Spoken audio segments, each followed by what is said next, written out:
สวัสดีเนาะทุกคนสบายดีพบกับข้าพเจ้าอีกแล้วมื้อนี้ข้าพเจ้ามีสูตรวิธีการเฮ็ดหน่อไม้ส้มแบบแซ่บๆมาฝากทุกคนกันเนาะโดยผู้เชี่ยวชาญเรื่องการเฮ็ดหน่อไม้ส้มเนาะมื้อนี้เฮาสิมาสัมภาษณ์แม่ย่าเข็มนำกันเนาะมื้อนี้เนาะสบายดีแม่ย่าสบายดีสบายดีโอ้ยมื้อนี้ก็อยากมาสัมภาษณ์แม่ย่าว่าการที่เฮาสิเฮ็ดหน่อไม้ส้มให้แซ่บๆนี่เฮาสิมีขั้นตอนการเฮ็ดแนวใดทำอีททำอเฮ็ดแนวใดก่อนขั้นตอนที่1นี่เฮาได้หน่อไม้มาจากปลาแล้วเฮาก็มาปอกแล้วก็มาย่ำย่ำเฮาก็แช่ไว้คืนนึงแช่ไว้คืนนึงเพราะอะไรนะเฮาก็มาคั่น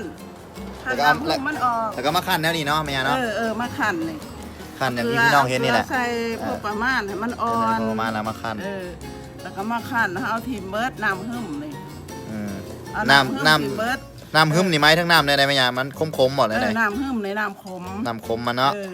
แล้วเขาสิเอาทีมเลยเอาเกลือใส่นี่แหละประมาณจะยุบเขาคั่นให้มันอ่อนแล้วก็เอาทีมเบิร์ดคั่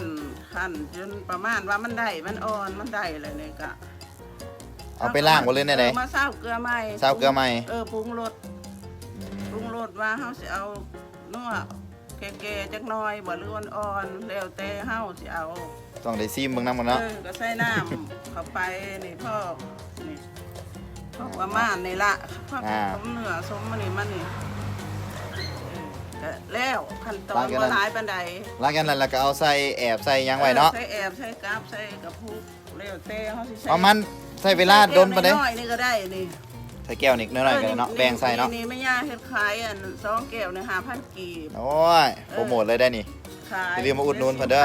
ใครอยู่ปักซองอย่าลืมมาอุดหนุนเพิ่น2-3 มื้อกินได้อ๋อใช้เวลา 2-3 มื้อเท่านั้นเองเนาะสุดยอด2-3 มื้อกินได้แล้วบ่ยากต้องเลยสุดยอดเพราะว่านี่หน่อไม้ก็เลยสุดยอดเนาะปีคือกันก็สุดยอดเป็นได้นี่ผู้เชี่ยวชาญผู้ที่2เนาะนี่เนาะเชี่ยวชาญเราต้องซาวเกลือหน่อไม้ส้มนี่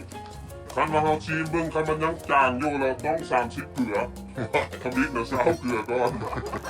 มันจะไปเริ่มแต่10เกลือคนมาซะนะขอบใจแม่ยายหลายๆเด้อขอบใจหลายๆที่มาให้ความรู้กับซุมเฮาเกี่ยวกับการเฮ็ดหน่อไม้ส้มง่ายๆเนาะพี่น้องสามารถเอาไปเฮ็ดเองกินอยู่เฮือนได้บ่เน่าบ่เปื่อยบ่เน่าบ่เปื่อยเพิ่นว่าสามารถเฮ็ดเองกินอยู่เฮือนได้เพียงแต่ว่าทานต้องได้เอาหน่อไม้มาเนาะคันบ่มีหน่อไม้ก็เฮ็ดหน่อไม้ส้มบ่ได้เนาะขอบใจแล้วสำหรับคลิปนี้ก็พอกันคลิปหน้าเนาะทุกคนเนาะ